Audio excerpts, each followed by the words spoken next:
Hey everybody, welcome back to another episode of Swedenborg and Life special edition episode. Today we're going to do a throwback show, which we have done once before, but this is a new beast. There are new clips to get to.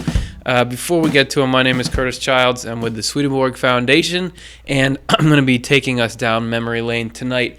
The reason that we do throwback shows is because there's a couple of reasons. One, that I'm going to be on vacation. The other one is, maybe I shouldn't say that. I said it. Okay. The other one, the real one, is that there is such a huge library that we're building here. Well, huge by some standards. There's a lot of clips that if you found this channel recently, you may not have seen or had an inkling about, but there's a lot of what we think is good material back in there, so we want to bring it to people's attention. And also, if you want a bunch of stuff on the same subject in the same place, we have a theme this week, and that theme is the afterlife. Swedenborg probably most famous for his accounts of the afterlife, so we thought we'd investigate into that further, and it's pretty pertinent because everybody is gonna go to whatever's afterlife at some point. So if someone has inside information, let's check it out. Okay, so we're gonna take ourselves through some clips, and you'll sort of see some of the evolution of this channel and some of the reasonings behind each video. So let's take at our first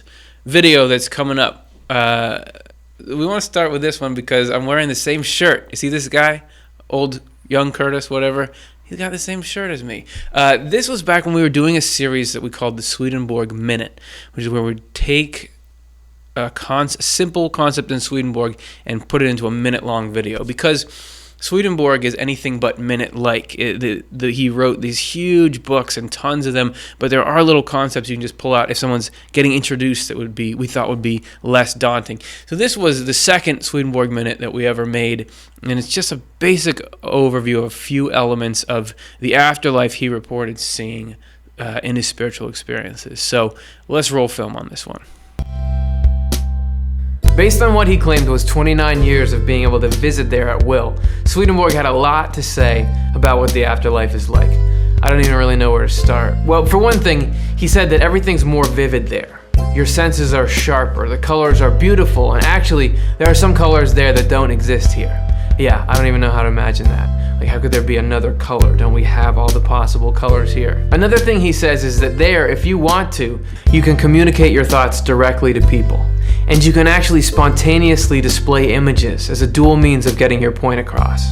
So if I was describing an okapi to you, you'd be able to pick one out at the zoo. He says that the communication is so deep and so precise there that you can communicate entire concepts at once. You can say in a minute what would take us an hour here. Also, there's no such thing there as inner beauty. We all just look like we really are inside. So if I'm a really ugly, nasty person, it'll show. But if I'm a kind and lovely person,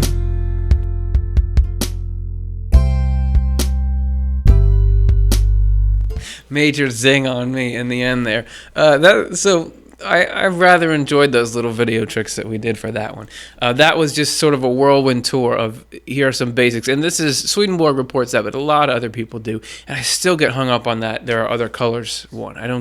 What other colors? Anyway, so let's go from that to something longer, and let's get right into talking about hell, talking about this scary side of things, because Swedenborg, his most popular book was called Heaven and Hell, and a lot of people are like, what's up with that? You think that there's hell? How could there be a hell? What is hell?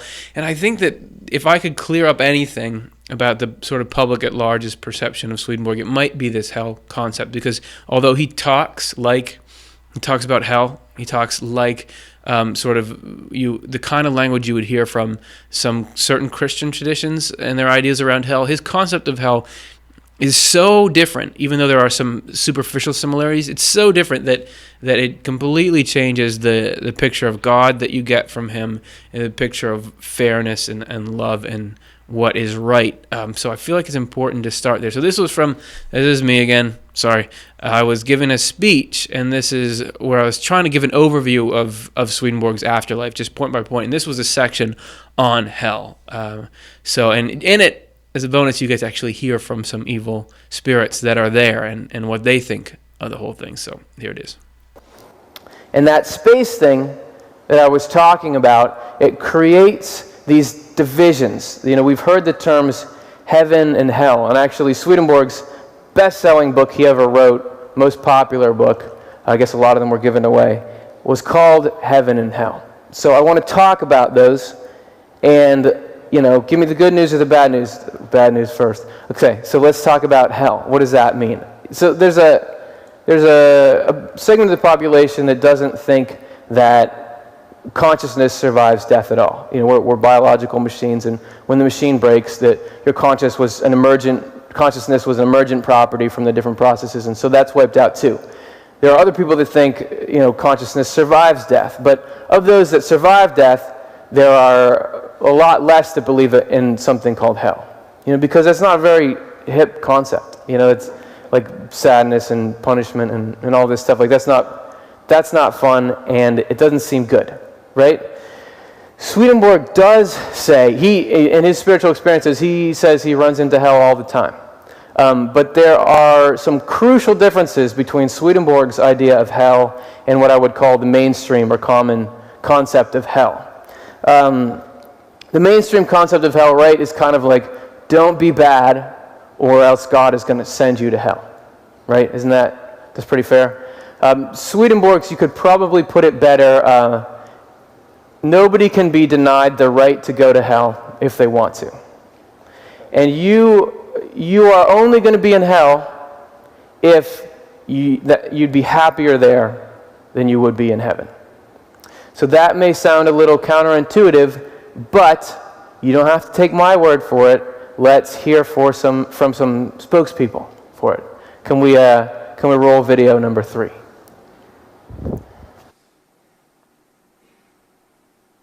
Forgive me for adding the following to fill out the rest of the page.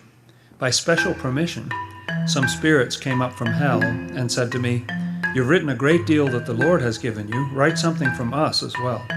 I answered, "What should I write?" They said, "Write that every spirit, whether good or evil, has his or her own delight, a delight in goodness for the good, and a delight in evil for the evil." I asked, "What's your delight?" They said that it was a delight in adultery, theft, fraud, and lying. I said, "And do you find them pleasant?" They said that they were absolutely delightful. I said, "What else do you want me to write?" They said, "Write this, that we are allowed to live in our own delights, no matter how filthy they are, as some would say, as long as we do not harass good spirits and angels. But since we cannot help harassing them, we're driven off and cast into hell." I said, "Why do you harass good people?" They answered that they couldn't help it. It was as though a rage came over them when they saw angels and sensed the divine aura around them. I said, "This makes you like wild animals." When they heard this, a rage came over them that looked like blazing hatred, and to prevent them from doing any harm, they were taken back into hell. So hopefully that wasn't too creepy for you guys.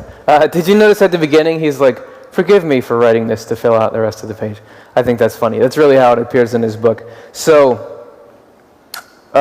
when he talks about spirits, everybody in heaven and everybody in hell was a person at one point. So it's not that there are specially created bad guys or good guys. So Swedenborg is claiming that he just talked to people who are in hell, and I want to think a little bit about what was their attitude.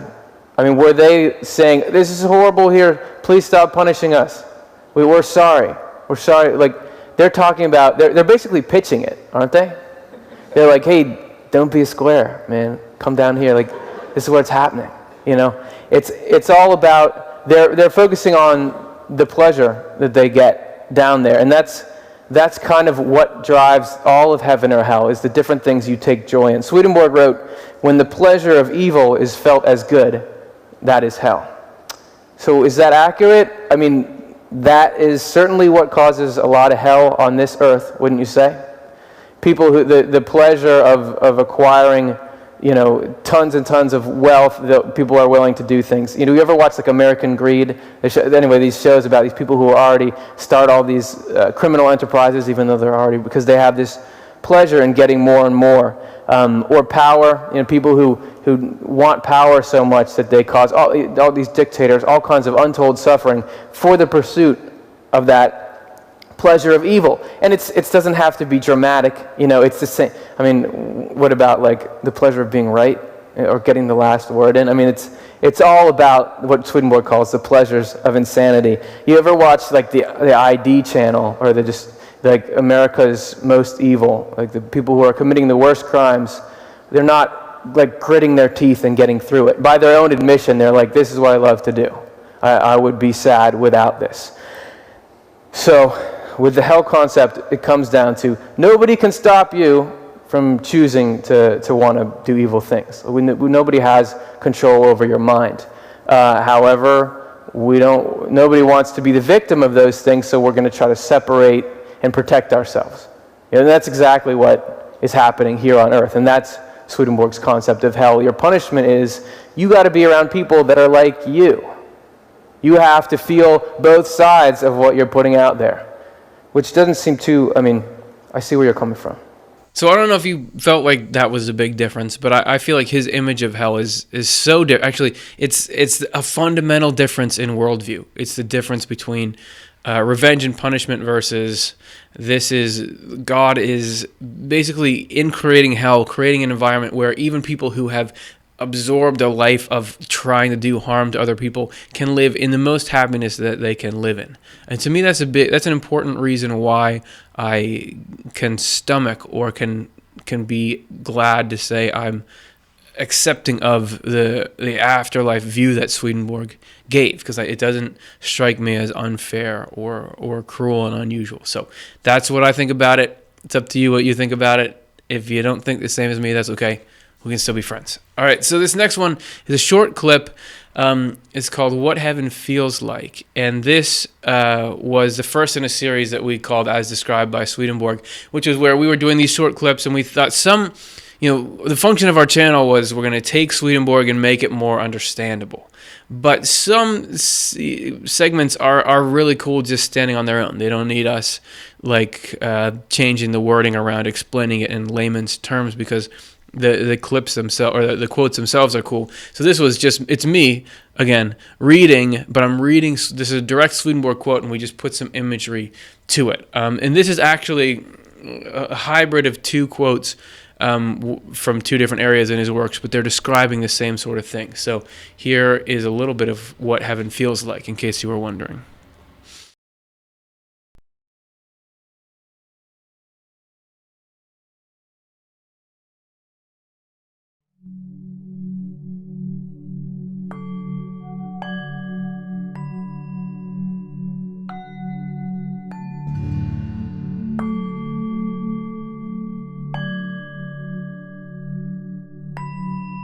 To offer just an idea of it, the countless pleasures and joys in heaven, which come together to create a single experience shared by all, carry with them a certain emotion.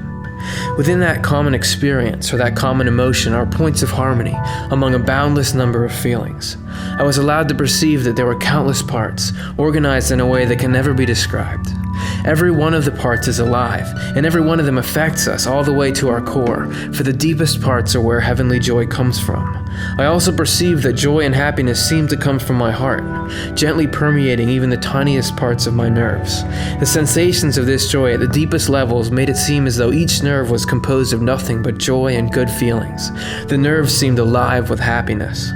The joy we feel in physical indulgence compared to these joys is like a coarse, stinging dust compared with the gentlest breath of pure air. We may gather the magnitude of heaven's pleasure simply from the fact that for everyone there it is delightful to share their happiness and bliss with someone else. And since everyone in the heavens is like this, we can see how immense heaven's happiness is. For there is in heaven a sharing by everyone with each individual, and by each individual with everyone. So a little bit of trivia about that one on the musical side. If you have ever watched the show Swedenborg and Life live, you probably recognize that music, which is the music that we had Reed, very talented musician, make, and we use it for the countdown. Have you seen that? If you show up when the show is live, there's like a 10-minute countdown. That music is in there, and you'll hear those chimes, dung, dung, dung, dung. That is because we had those put in specifically at the time when that little ball of light hit each of those people. So it was originally architected for that video, but now it's just in there. So that's part of why those chimes are there as they are. So if you happen to care about why certain countdown music is like it is in an obscure web show, there you go. All right, let's get back to a couple of Swedenborg minutes. When we were starting to do this Swedenborg Minute series, that's some of the most interesting material, is this afterlife stuff, and the most easily accessible, and interesting as in there's a market for it, meaning there are people wondering about it. Some of the more deeply layered stuff in Swedenborg can be more interesting even, but you don't know you're looking for it. So the point of this little story is that when we started to make these Swedenborg Minutes, we made a lot about different aspects of the afterlife, because we thought maybe that would get people interested and they would want to come see our channel. So here's another one. It's called Communal Feelings in the Afterlife. According to Swedenborg, in the afterlife, you're going to be able to go, man, I'm having such a good day today. Do you want to know how it feels? Feels pretty cool, huh? Sharing feelings. It's certainly something that people think about. We say stuff like, I wish you could know what this feels like, or you had to be there. Just want you to know how I feel. So we can communicate our feelings to each other to some extent, but in the life after death, you can actually give someone the exact feeling that you're feeling. One person can literally give a whole group the exact joy that they have. And the deal is, if we put in the work to grow as people, to push aside selfishness or needing to be the best, the love your neighbor as yourself thing can actually come true. The primary joy in our lives can be to share anything good we have with others. And in that case, this is a massive win-win scenario. And a secret. This is already happening for us. The love and the good feelings we have are God's, and God is passing them along to us in the same way and for the same reasons. I can't believe that YouTube didn't lock up that video for that little Patti LaBelle clip in it. Maybe they'll lock this one up. I don't know. Maybe they weren't Shazamming as hard back then. Anyway, those were in our younger days. We were crazy back then. Let's go to another Swedenborg Minute. This one is about, can you have a mask on? In this life, there is a lot of posturing and a lot of deception, and it's hard to tell. Like, here's Curtis doing a show for you. Do I really care about what I'm talking about? Am I really interested in giving you information? How do you know? Well, and Swedenborg is saying, in the afterlife, it's easy to know, and here's how it's described. Think about how much of the unpleasantness in life comes about because we don't know what kind of people we're dealing with. Oh, she just called me pathetic. Does that mean I am? Is she just an objective, neutral observer who happened to have a piercing insight about what I'm like?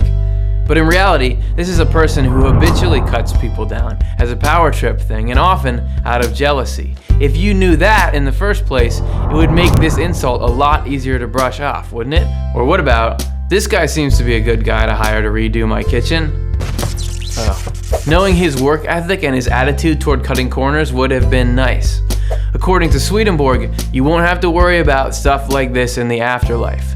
There, when someone approaches you, you can not only tell how someone looks and sounds and smells, you can also tell what their character is like, instantly. He says we all gain a kind of instinct for it. So there, choosing a plumber is no problem. Sorry, Angie's List.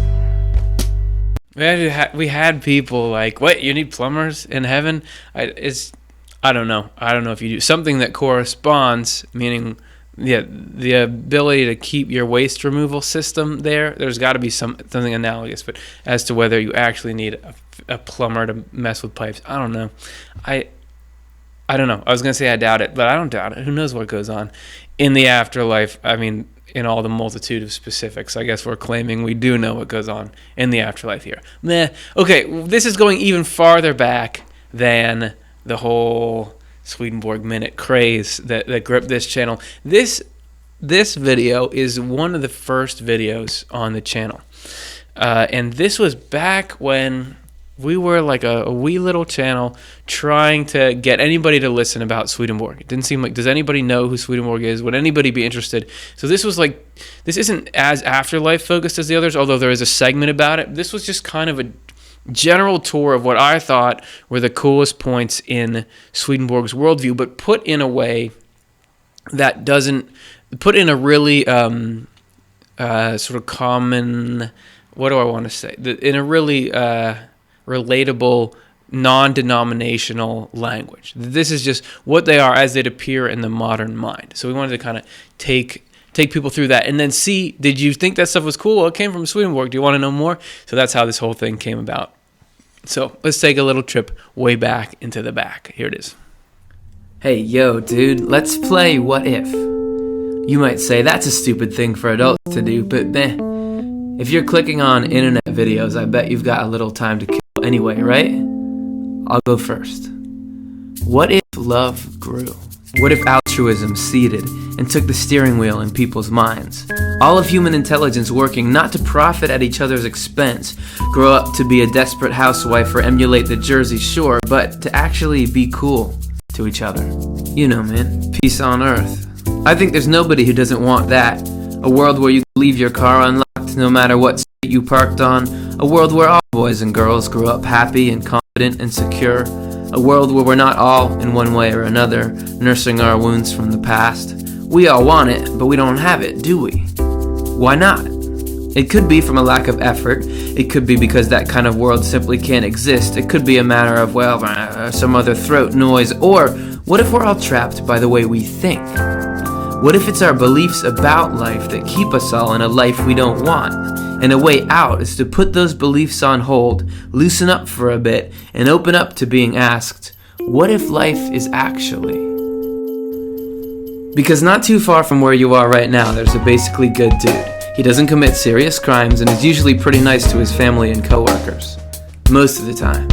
He doesn't like snapping, but he's just so drained because he can't relax. He can't just sit down and enjoy the little, actual things the day gives him because he's harassed by these nagging fears. This guy and this guy are making it, and I'm not. They're succeeding in gaining recognition for their talents. They are somebody. I'm a nobody, and I'm running out of time. Who wouldn't be a bit jumpy? But one day, suddenly he's like, all right, enough, and shifts his filter to finally let in the thought stream that asks, what if it's a moot point? You think that these things, somebody's ability to do something gnarly and the people who think they're hip because of it, are somehow extensions of their essence, or are intrinsic to the person. Why? You're just born with it, or an idea pops into your head or something. Treat them as they are, as gifts. If someone wins the lottery, you don't say, oh, they're so much better than me.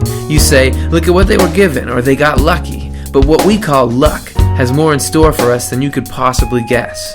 Good things are on the way. Just don't stress about the timing. What if we're not the only ones looking out for our careers? You see things as successes and failures and as steps forward and back. Why? What if we've been looking at it sideways and they're really navigations? Steered by the basic forces of the universe to stealthily bring us down the very complex but counterintuitive route to freeing our minds. What if all these concepts, legitimacy, competition, that hold you hostage turn out to be illusions? The scarcity that they all bank on doesn't exist. Maybe just take a deep breath every once in a while. Hey, did you notice your kids are playing in the backyard?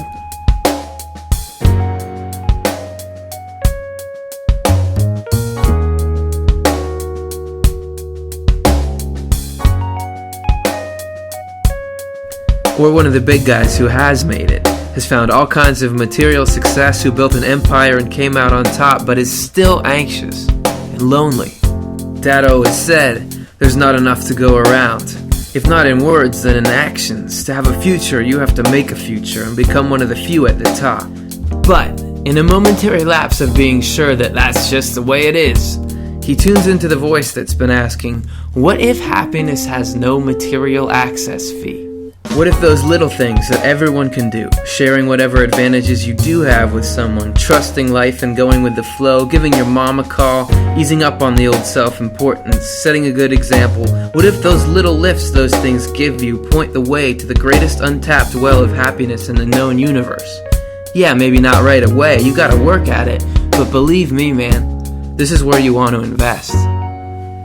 There's a time when it hits you that people your age, even those who were a few classes below you in high school, are really starting to go.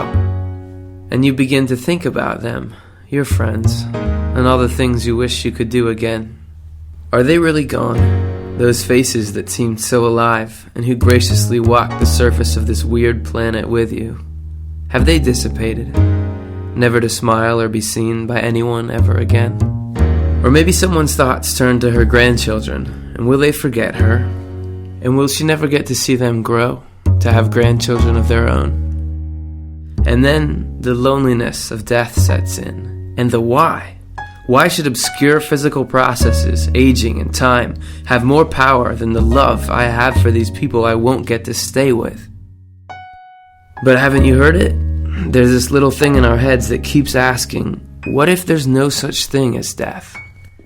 What if? There's a power in that. There's a power for people in being asked to re-envision their present and themselves. What if you, despite what your head may have told you, are not a loser? You're unique, irreplaceable, and at the center of more love than you can possibly imagine. You're a level 100 Pokemon, man. What if we've been using ourselves backwards? It seemed like a simple equation. The things you want plus pursuit plus achievement equals happiness. But the X factor, the unknown, is that our internal design functions so that putting the needs of others first, who are they, what do they need, how can I be kind to them, opens up the internal channels so that we can finally circulate that happiness we all want alongside our life and liberty. What if that helping others became the battery that drove our society, like switching our hearts from running on fossil fuels to clean, renewable energy? What if, like Fortune 500 companies now crave profit, powerful organizations instead were obsessed with bringing happiness, fulfillment, and dignity to the lives of strangers? What if Emanuel Swedenborg was right? What if Raymond Moody's interviewees were spot on and the very fabric of the universe knows us and wants to give us a high five? What if life is not meaningless, not hopeless? What if other people are conduits to our happiness, not barriers? What if life is not going to end? What if your crazy, out of control human experience is actually a fine-tuned masterpiece? What if life is actually kind of cool? Okay, your turn. So, once I had someone I knew watched that video, and they said, why does it say, what if Emanuel Swedenborg is right near the end? Because they knew of Swedenborg a bit, but didn't see how that connected. And I think that's sort of why this channel exists. Because if you open up Swedenborg, some people open up the books and they're like, oh, this is it. This is it. I love this. This is so cool. Other people open it up and they see all this like religious terminology or confusing philosophical language or boringness, and they're what is this? That the way that I was talking in there, that's what you get to. I mean, that's what you see it's saying about life once you learn the language of Swedenborg and look at the underlying message. So that was our attempt to take it and have it so that you immediately get to the good stuff, right? So that is what's in there once you learn to read it, and actually much more than that. That's just the basics of what's in there. All right, so let's get this is like been the Throwback show. It's been a lot of me on stuff. Let's see if we can get some other people talking here.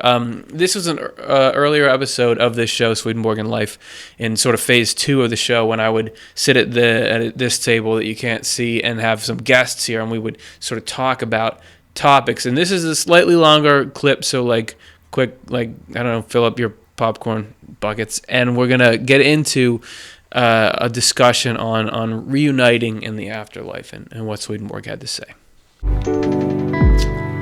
Okay, so I can't really think of a more basic question than that. Okay, if we do survive, consciousness does survive the death of the body, do we see the people that we loved again? You know, it's got to be the fundamental. And so there's been a lot of people that have claimed, okay, I've had some kind of spiritual experience, I've seen the other side, and this is what it's like. Swedenborg is one of those, and let's hear what he said about that. This is from Heaven and Hell, number 494. After our life in the world, our friends and people we had known in the world recognize us. Spirits perceive who we are not only from our faces and voices, but also from the aura of our life when they come near. In the other life, whenever we think about someone, we call up that individual's face in our thought, along with many details about her or his life. And when we do this, the other is called to us. Things like this happen in the spiritual world because thoughts are shared there, and because space is not what it is in the natural world. This is why as soon as we arrive in the other life, we are all recognized by our friends and relatives and by people we have known in one way or another. Further, we talk with each other and continue to see each other in keeping with our friendship in the world. I've heard many people who have just come from the world overjoyed to see their friends again, and their friends overjoyed that they had arrived. And it's written a little academically, but that's a very powerful experience that he's describing there. And I wanted to have you both on the show because those two groups that we mentioned in the beginning, Lost and Found and Widow and Widowers, those are grief groups, but they sort of have a spiritual bent to them, and that kind of has to do with that first quote. So I just want to hear a little about the groups that you guys run to start it off. So Donette, what is Widow and Widowers, and how is it different than perhaps a regular grief group? Well, there are many very good widows and widowers groups, mostly at hospitals, but they're mostly addressed to the first year of grieving. Right. Our group is different because our group comes together. It is people who tenderly love their partners and feel that they will be reunited with them when they pass from this world also. So in our group, there are people who've lost their husband or wives a month ago or 10 years ago or 5 months ago. It's a broad spectrum, but our focus is always how can we work on our marriages in anticipation of being reunited. Yeah. So that two things strike me about that. One is that, people often say the help the grieving people receive ends before the grieving does. That right when somebody dies, there's all kinds of outpouring of support, but a month or two in, it's like, okay, we did that, we're moving on, but you, having lost somebody, are still hurting from it, and that's interesting. So to be able to continue to work on your marriage, so this is the idea that you could still connect with the soul or the spirit of a person who's passed on, and let's get back to that more, especially in the second segment. So Sig, what is your group about? Well, about 3 years ago, Donette had been running her group for many, many years, and we sat down and said, well, what about all the other people that have lost, children, brothers, sisters, friends? They need to have the same sort of support. So we started that, and we've experienced a loss, and now we've found a group that will support each other, and that's where the name came from. Yeah. So what is the experience like of working with people who are grieving, and how does this the idea that we're temporarily bereaved but we're going to reunite, how does that change kind of the dynamic?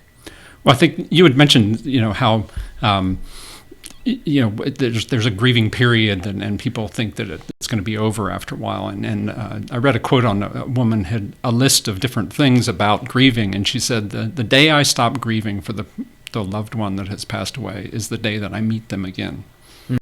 And I thought that really hit the spot. So even some people might think, okay, if you believe that there's an afterlife when you're going to see them again, you wouldn't be grieving then, if you really believe that. But that's not the case, is it? That's not the case. Grieving is a very useful thing. Yes, some people are worried, particularly in our group, because we believe in an afterlife, and we think, well, maybe we shouldn't be grieving. He's fine, she's fine. Yeah, why do I really believe it? Yeah. But absolutely, grief is a process of adjusting to a very different life and a very different relationship. People die, but love doesn't die, and the connection's still there. But during grief, you are so longing for the physical presence, that it's hard to get in touch with a spiritual connection. And often people will say, okay, well, they're in a better place somewhere, but I'd like them to be in this place. That's a hard substitute.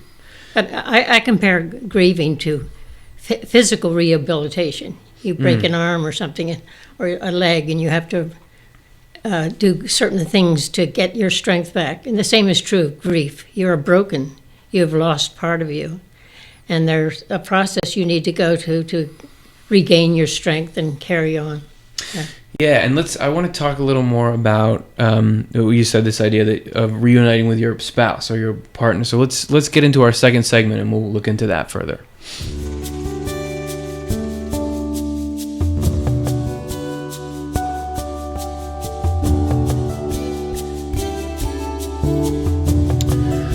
So I do get this question on the web fairly often. Okay, so even if I believe I'm going to survive the death of the body, will my relationships survive? If I was married to, if I love somebody, will I still love them there? Will they recognize me? So, Donette, your whole group is based on the idea that this bond can continue. And I want to read a quote from Swedenborg about it. He also reported seeing that there. Those in true marriage love are not separated by the death of one, because the spirit of the deceased dwells continually with the spirit of the one not yet deceased, until the latter dies and they are reunited and love each other more tenderly than before, because in the spiritual world.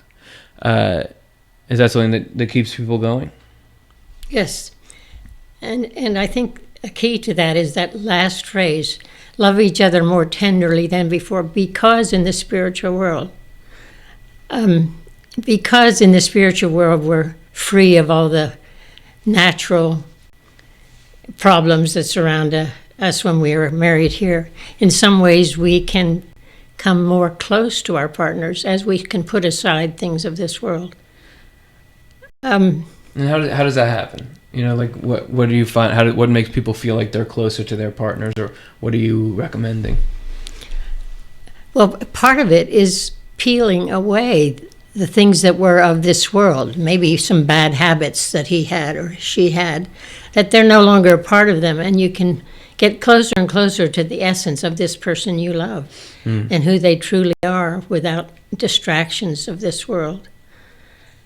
Of course, we all want to hug them physically again very much, but as we come out of the grieving process, or it lessens, it seems to come more easily that we can feel closer. Actually feel sort of a presence or a connection of some absolutely. kind. Yep. Sig, how does this idea of continued relationships kind of affect you and what you do? Well, I think it applies to any relationship. Yeah. And certainly, I know that a number of people in my group have, just assumed that they will see their loved ones again, and that's just the fact. My daughter passed away some 21 years ago, and I am absolutely convinced that she will be the first person I see when I wake up in the other world. Yeah, and thank you very much for sharing that, and just the power of that reunion, and that for so many people that there's these pieces of them that are somewhere else, and Swedenborg describes it in that first quote, like, oh, they were overjoyed, but that word doesn't really probably capture the actual emotion of that kind of reuniting. So I have one other quote, because there's a flip side to it. You say, oh, you're going to be reunited with your spouse, reunited with your family, and some people are like, that's great, and other people are like, oh no. So I just wanted to put this little quote in here to show that it often happens that married partners meet and welcome each other joyfully. They stay together as well, but for a longer or shorter time, depending on how happily they had lived together in the world. Ultimately, unless they have been united by real marriage love, which is a union of minds from heavenly love, they separate after having been together for a while. So I'm just trying to say, okay, so we don't want this to scare anyone, that if something isn't, he talks about a union of minds, and you were talking a little bit about that. If it's just an external kind of, okay, you're in a contract where you're married, but there's not a real communion of souls, that nobody's got to stay together because of something that's not working. I think that's important for people to know, don't you? Absolutely. Yeah. There's a saying that having a husband doesn't necessarily mean you're married any more than having a piano means you are a musician. Oh, yeah. That there's a superficial marriage and bad marriage, and there's good marriage, and there's dedicated marriage, and there's true love, and there's superficial love. Yeah, and I just see the way that Swedenborg describes the afterlife is things make sense. I mean, nobody's like, it's not like these are the rules and they've got to all be, if there's not a real connection there, nobody's forced to do something. So Sig, did you have any thoughts on that? Well, I think that the idea that all of the natural stuff and the inhibitions and the things that we hold up and the fears and the anxieties and all the stuff that keep us from being real spiritual, that's all taken away in the spiritual life. And so whether it's good to, whether you connect with the other person or not, it's going to make sense. And so you will logically either gravitate towards or gravitate away, and it'll all be good. All be good. Yeah, I think one of my favorite parts of reading near-death experiences is you hear about life reviews when people sort of see the events of their life and it all makes sense to them then. And I sort of get this, everybody who go, oh, okay, I get it. Like, even if there's somebody and you're not going to be partners with them anyway, it's not like, oh no, it's like, okay, I get it. We can be friends. It's all okay. I think you put it very well there. So those are two really cool people, and they both have a lot of experience working with actual grief, working with people who have lost people. So I just like the attitude and the tone and the working knowledge of it that they have. I would recommend you can click on this episode, watch the whole thing, if you get some time. It's worth it. I think there's a lot back there. That's why we have this show, to try to get people interested. So let's go back to a shorty now after that one. This was a Swedenborg Minute, probably one of our more controversial Swedenborg Minutes. This is called Do Suicides Go to Hell? Let's play it first, and then I'll talk about the reaction and why we made it and that kind of stuff. So there's this idea out there that people who take their own lives get sent to hell. As in, you were miserable and you broke the rules, so now you're going to be punished eternally. Swedenborg contradicts this because he says that hell is not a punishment. Hell is a lifestyle that people consciously choose. It's habitually caring about yourself more than you care about anybody else and intentionally harming others for your own gain. People choose hell because they like how it feels, because of the kind of people they are. Any single act, even one as devastating as suicide, doesn't define the kind of person you are. Many people who take their lives are in the grip of mental illness or have temporarily lost perspective due to what's going on in their lives. They're not thinking clearly. Swedenborg wrote that everyone who dies wakes up with angels, who provide all the care that the person is willing to receive. I'm sure that includes mental care to clear up the dysfunction that would lead someone to hurt themselves and so many others. It's probably a lot of work, and you've got to face the pain that you've caused and the issues you had in the beginning that got you there. And once they're back to being themselves, that person can go make the choice to live either a heavenly life of compassion or a hellish life of selfishness. But the act of suicide itself doesn't dictate where they end up. So I don't have very many shirts, apparently. Well, I mean, we made a lot of videos. You cycle through your wardrobe pretty quickly. So that video, you get people, you get from the, certain religious component saying that's wrong, everybody does go to hell. But I'm not really, all suicides go to hell. I'm not really worried about that, because that idea is why we made the video in the first place. There's the real worry and criticism that people have is if you paint a picture of suicide that's not dire enough, that may encourage people to do it. And I hear that. I'm not going to discount that as a legit concern. There's a line to be walked here, and that is, there's a person who is feeling like, I want to end my life, and you'd want to steer them away from that, if at all possible. But then there's the people's families, and I had run across, there are people who are not only dealing with the pain of losing somebody and the specific pain of losing someone to suicide, and I've had friends who took their lives, and it's different than anything else that you can experience, because it's you're not only grieving, but you have these other emotions. You have anger and frustration at them for doing it, and there's but also an understanding of, and the sadness that they got in such a state, because to do something like that, it'd have to be really bad. So this video was essentially directed at the people who knew someone who committed suicide, because there are people who are not only dealing with that cocktail of emotions, but they're also dealing with thinking, not only do I have all that stuff I'm feeling, but this person is automatically in hell, and I'm never going to get to see them again, or never have a chance to live with them.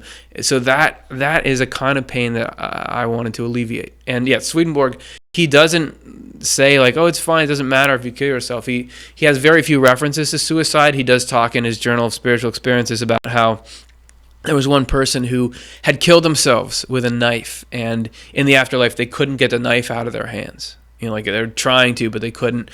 Obviously not forever, but it's not like it's an easy way out. That there are a lot. You probably have to go through more if you act on that than you're dealing with here. I don't know for sure. Maybe we should have stressed that more in the video. I don't know. But hopefully you get why we were putting it out there, to try to dispel that notion that that there's any act that automatically makes you go to hell. Well, you never know what someone's dealing with. A lot of people are mentally ill who take their own lives. A lot of people have suffered things that we can't understand. There's no act that is an automatic ticket to hell. Hell is something you cultivate. So that's why we did it, and that's what we did. So moving on, this is an old episode of Swedenborg and Life, and even I think from phase 1, like in the older phase, when there was just like me Skyping with somebody and we talked over Swedenborg's works. Hope I'm not wrong about that. So this one is from the angels that we meet after death. So let's take a look. Swedenborg talks about how the kind of frame of mind that we're in, what's going on inside of us, actually shapes the way that we process information. And so let me take you on a little journey of Swedenborg's setup of the mind very briefly. He says that the heaven and hell are constantly trying to influence our minds, and that we're kind of like a radio antenna, but that we can actually shift which one we're tuning into. The negative thoughts and feelings being hell, the positive thoughts and feelings being heaven. So if we work at it, we can actually shift. And what I want to do is give a couple little pointers on this shift tonight. One thing that Swedenborg says is a hellish tendency is the desire or the need to be superior to other people.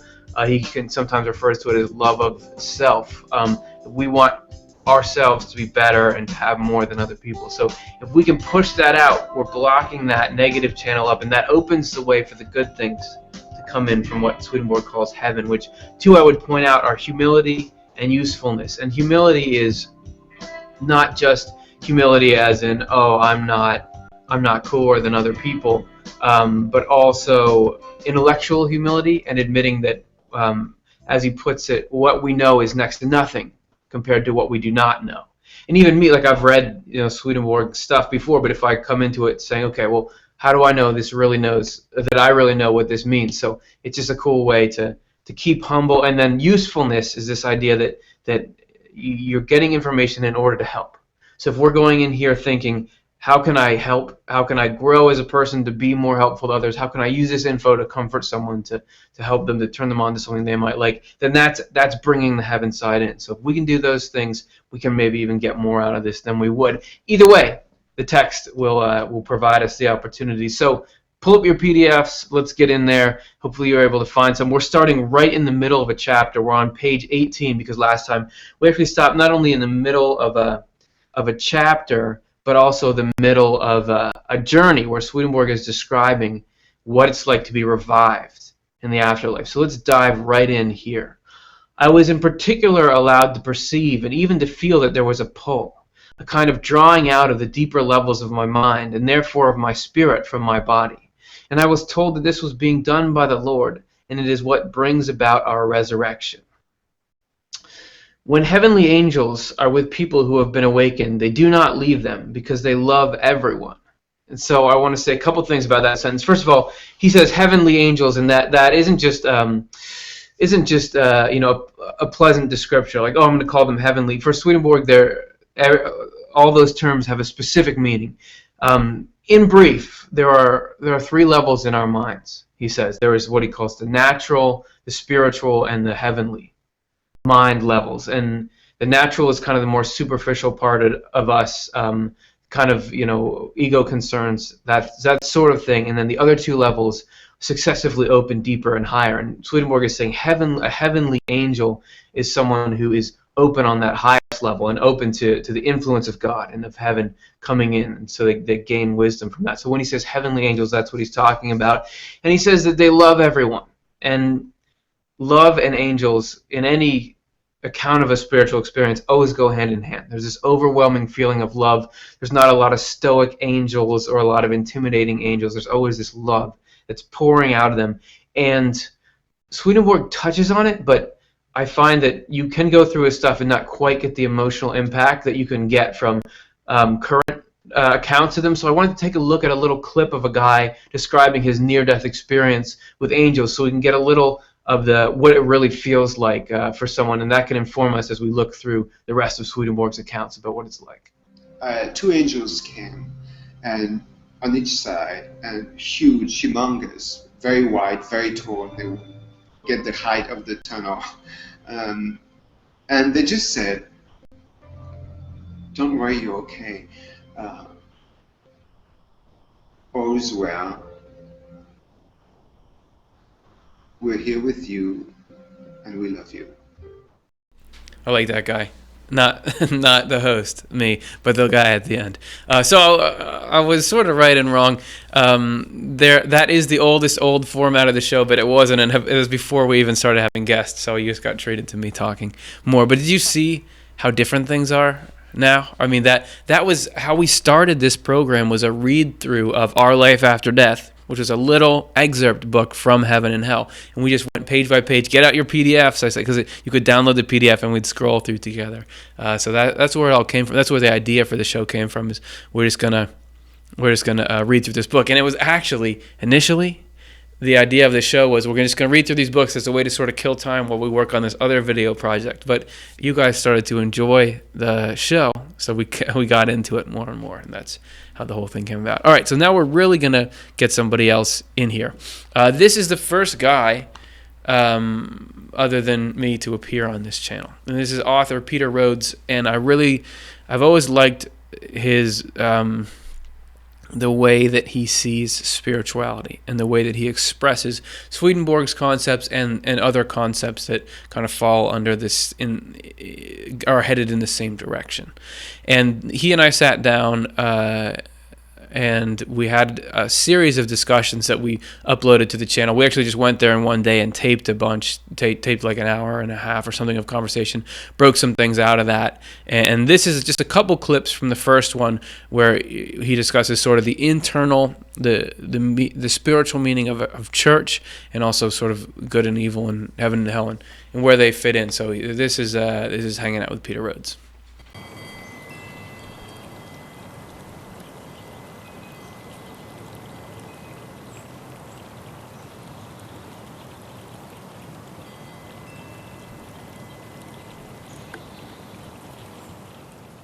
If you were going to pick up Swedenborg and read it, you're going to come across the word church a lot. He goes on and on about the church, mentions church a lot, but he uses a term in a different way than a lot of people, and it has multiple meanings, I've found. So I wanted to talk a little bit about what does he mean when he says church? Mm-hmm. Well, I guess one quote that comes to me is church is doing good in life. Mm-hmm. So anybody who's doing good in church would be the Lord's church. I don't take it as an organization or an institution or a certain number of people. I take it as a state. So for me, there's within every human being, I certainly notice within myself, I have good states. I have compassion, I have tolerance, I have patience, I have sympathy. So there's good states in me. Both good feelings, I love my grandchild, and good thoughts. I think I'll buy him, he wanted a teddy bear, didn't he? Yeah. So those good feelings, and I can equate good with God feelings, good feelings. Those within me, I consider to have a higher vibration, and they comprise my church. Mm-hmm. So he said, well, what's the church for? A church is to help you start to move into a life that's good and expressive of good affections to others, not just centered on yourself. Yeah, so the church is, rather than being primarily an external organization where you go to buildings and it's something that's growing inside you. It's a state that you're cultivating an attitude towards life. Yeah, I think in the gospel, I think it was Jesus said, I put before you a tree of life and a tree of death. I recommend life. He didn't say he took away the tree of death. Mm-hmm. He said he puts them both there. So the tree of death, or the dark side in me, as well as the kingdom of heavens within me, which is the church, all those states from childhood that are good and loving, unconditionally loving of others, and to serve others and God rather than self. Contrasted, and exact opposite to that, is those loves which are solely directed towards me. Mm-hmm. I'm at the party, I notice they're bringing out the dessert. Yeah. If I get first in line, then I'm getting the biggest pizza pie. Yeah. Or I want to get the job. I want not to serve others. I want to get a job because that corner office makes me look pretty hot, and I can buy that car and it's going to impress people how smart I am. those loves directed towards me as a person, not useful, not for others. If it doesn't get its way, which it's not going to get its way often because God's in charge and he's not about serving you. Yeah. So it's going to come up with resentment, and it's going to come up with anger, it's going to come up with judgment. So all those loves of myself and loves of the world for me, in exclusion to caring about you, I want the top of the pyramid. I want to be the Olympic champion. That's what the church is to help free you from. Mm-hmm. And so we can call that Egypt, being freed from worshiping a man who called himself God, Pharaoh, to go worship the real God by the Israelites. So that's the relationship between those loves within me that I'm in bondage to, serving me, hating others, judging others. I could be freed from that gradually by the affections in me that God gives me, that are loves of him and loves of the world. I can start to turn towards that tree of life. And that's what the church is for within me. There are organizations that can remind you of that. We can call them church, we can call them therapy, we can call them ashram, we can call them anything you want. But they're there, they're like maps, they're not the territory. The territory is you. The map is, yeah, I know you're angry at your wife because she came home late. But there is love and compassion and maybe some appreciation for rush hour these days, you know what I mean? You can go there. My anger doesn't want to go there because my anger wants to live in me. But those good affections want to manifest through me too. And then I'm in a relationship between which am I going to choose? Yeah, and the good affections, the good thoughts, the stepping outside of self-centeredness, those are the building block, the stones, if you will, to build the church, or the kind of church that Swedenborg is talking about. And yeah, and he does talk about that, you take everybody's internal church, put them all together, that's where you got the larger church. It's made up of everybody, anyone around the world who's trying to live rightly by what they know. That's right. That's the bigger church.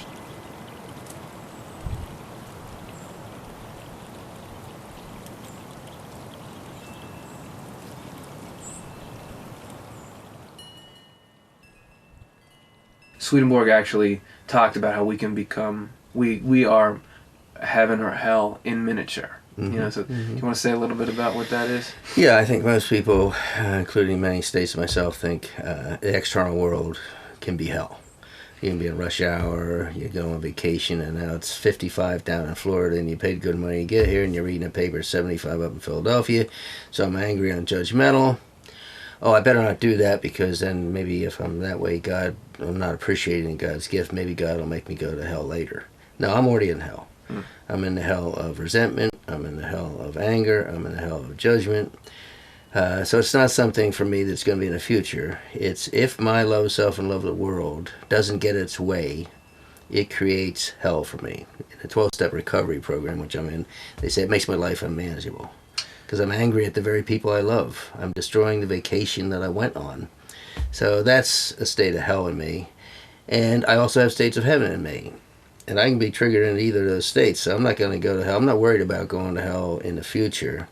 I'm trying to get out of hell most of the time right today. Yeah. So there's a lot more of that. If you're interested, this conversation segment, it was only 3 videos, but it's a lot more of that conversation that he and I had. If you like the flow of that, or check out his books, Observing Spirit, AIM, those kinds of things. He got cool stuff, a cool way to sort of process Swedenborg and Nickel and others like that, and get a real practical life philosophy out of it. All right, so let's move on to another person I really enjoyed conversing with on this channel, who's a regular contributor to what we do here, Dr. Jonathan Rose, and he's actually the guy who heads up the new translation of Swedenborg's writings. So the text that we use as much as we can is this new translation, and the efforts of the New Century Edition, which is a branch of the Swedenborg Foundation, to get Swedenborg into a modern translation that's as readable as possible. So he and I sat down to talk about, if there really is this afterlife that we've been talking about this whole show, there's all these spirits and everything,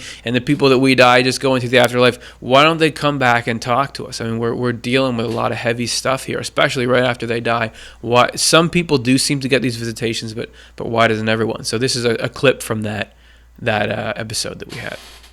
First segment for discussion is the divine design.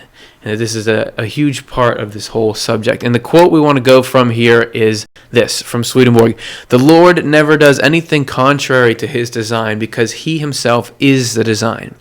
The divine truth that emanates from him is what establishes the design, and divine truths are the laws of the design by which the Lord is leading us." So, Jonathan, my question is, people tuned in to see a show about why don't our loved ones communicate with us? Why are they getting an earful about the divine design right now? So do you want to kick us off? Sure. I think when people think about spiritual things, they think a little bit like it's magical, or like, who knows what the rules are or something. Something that I love that Swedenborg says about this is that there are rules. There are rules to our physical world, which we know about very well. Gravity and everything else. And there are equally rules to the spiritual world, and there are rules to the way that the two interact. So some of what's baffling about losing a loved one and not being communicated with is softened a little bit when you think about the fact that there is an order, and there's a reason things are the way that they are. So it's a short clip, but that is the crux of that episode, and that just like as we say in the episode, there's a complex bunch of machinery getting this message to you where you are at your computer. There are similar complex processes that would connect the worlds, and it's not just like, angels or God or people are sitting there like, do I want to talk to them? Do I not? There's more to it than that. So check out that episode. That's actually, I think, our second most popular episode. YouTube selects certain ones and kind of puts them out there as suggested videos. So some get a lot of people piling on if people are finding that they're interesting. So a lot of people have seen it, but if you haven't seen it, go check it out, man. All right. We're going to end with two quick ones, 2 more Swedenborg minutes. This has to do with distance in the afterlife. You may have heard there's no space and time in the afterlife. So what does that mean? We try to answer it here. So if somebody came up to me and they were like, how close are you to your father? And I said, oh, man, about 640 miles. That's not what they're looking for, is it? They want to know how we feel about each other. Swedenborg wrote that a lot of the idioms we use, although we don't realize it, actually originate in our subconscious knowledge of how the spiritual world, or the afterlife, works. There, how close people are emotionally literally dictates how much distance is between them. So someone that you're at odds with, ideologically and personally, isn't just going to stumble across your path. You repel each other, like opposing magnets. But if there's somebody you like and you both wanted to talk, they would suddenly show up at your door. This also applies to communities of people. Those who can live together in harmony are drawn by this principle into neighboring towns and cities, while those who would clash are separated by great distances. So in the afterlife, the people that you're close to, you're close to. You know what I mean? I know what you mean. All right, so that, and there's a lot more on that in a lot of episodes, this principle of what organizes heaven and hell. The episode that we just did before this, A Day in the Life with an Angel, we talked about spiritual communities and how they form. And those are some of the laws of the spiritual world, like we were just talking about with Jonathan Rose. That it's not just this wish-wash of stuff. There are laws governing it, just like there are physical laws governing this world. The final Swedenborg Minute is actually there was sort of a mini sub-series. We had done a bunch of Swedenborg Minutes, then stopped and done other things when the show started. But then we had these 3 Swedenborg Minutes that you'll see the style is very different. Due to popular outcry, I don't appear on screen in these ones. No, I'm just kidding. It was just because we wanted to try something new. And it was just, there was only 3 in this series, but I thought that they were cool.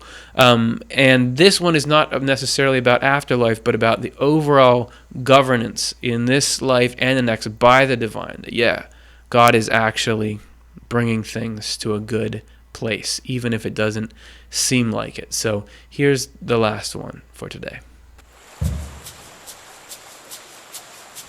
True, deep, lasting peace comes from understanding the stream of life. The divine influence on our life is like a stream. Like life, sometimes it's fast, sometimes it's slow, sometimes it's smooth, sometimes it's rocky, sometimes it's really rocky. The peace comes from understanding that whether the flow is quiet or turbulent, all of it, every bit of the riverbed is moving us in a single direction, toward a destination. Without that perspective, it doesn't feel like we're getting anywhere. oh, so I made it past all these problems just to get more problems? And that's always how it will seem to us, because our vantage point isn't high enough to understand the full course of the river. But if in spite of that we choose to trust the current, trust the process and the unseen destination, then we float, we relax, we harmonize with it. Not that we won't still get hit by the rocks and the logs and the fishing lines, but we'll know that everything I get through gets me a little closer to the destination, and a destination that's very much worth the journey.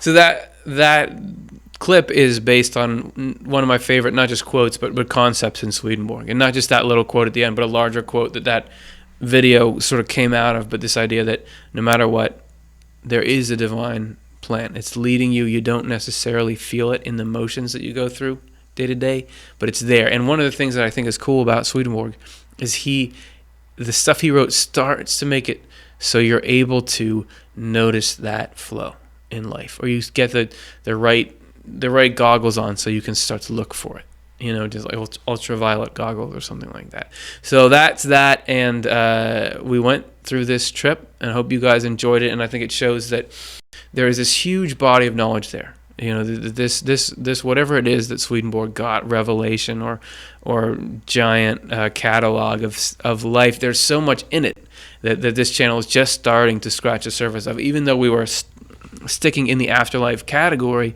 even within there's a lot of wiggle room. There's a lot of little things to know. So we're hoping to show you some of that today. If you enjoyed it, maybe think about liking or subscribing.